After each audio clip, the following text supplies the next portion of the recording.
Welcome to Arbab coaching centre. जैसा कि आप लोग जानते हैं कि मैं क्विज़ कॉम्पिटिशन्स वगैरह और मैं किसी भी एक टॉपिक पे मैं बात किया करता हूँ, बच्चों को उस टॉपिक्स के बारे में अच्छे तरीके से मैं क्लियर किया करता हूँ, समझाता हूँ कि आप लोगों को इस टॉपिक के बारे में मालूम है। अगर नहीं मालूम है तो आप लोग उसे समझें और समझने की कोशिश करें।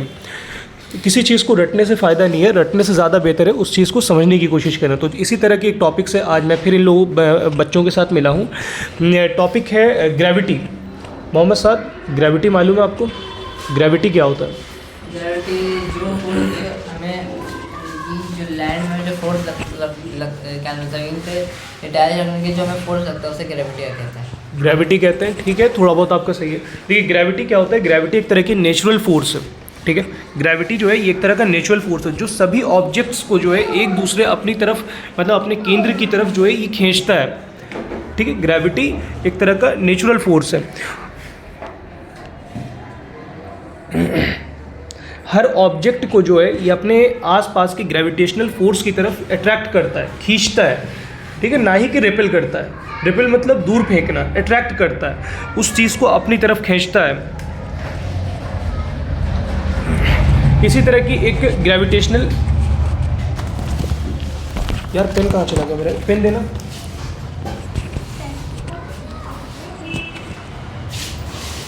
जैसे कि आप लोगों को मैं बताता चलूँ कि जैसे हमारे पास ये जो ज़मीन है ना, इसमें भी ग्रेविटेशनल फोर्स है, ठीक है। अगर ग्रेविटी अगर ना होता तो मैं आप लोगों को एक चीज़ दिखाता हूँ। जैसे कि ये पेन है, मैंने पेन लिया, मैंने ज़मीन में फेंका, ये चीज़ हमारी नीचे की तरफ ही आई, ठीक है। तो ज़मीन में भी जो है ये इसका अपना एक ग्रेविटेशनल फोर्स है, जिसकी वजह से हमारा जो पेन है ये नीचे आकर ज़मीन पे ही गिरा।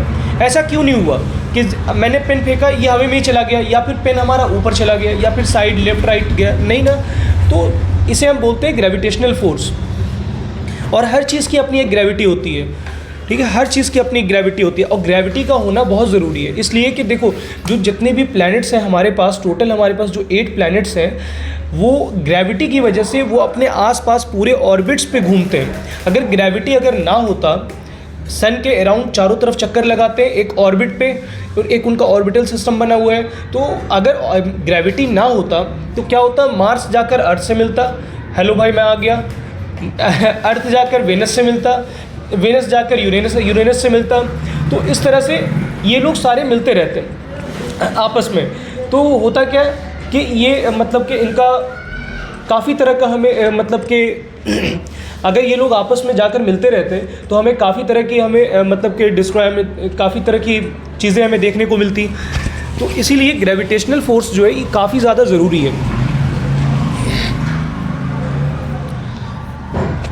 और ग्रेविटी की वजह से ही जो है हमारा जो इन्वायरमेंटल कंडीशन है, जैसे कि एक बिल्कुल सीमित समय पे सारी चीज़ें होना हमारे अर्थ के अंदर, जैसे कि ठंड का आना, गर्मी का आना, कि मतलब कब कौन सा इन्वायरमेंट रहना है।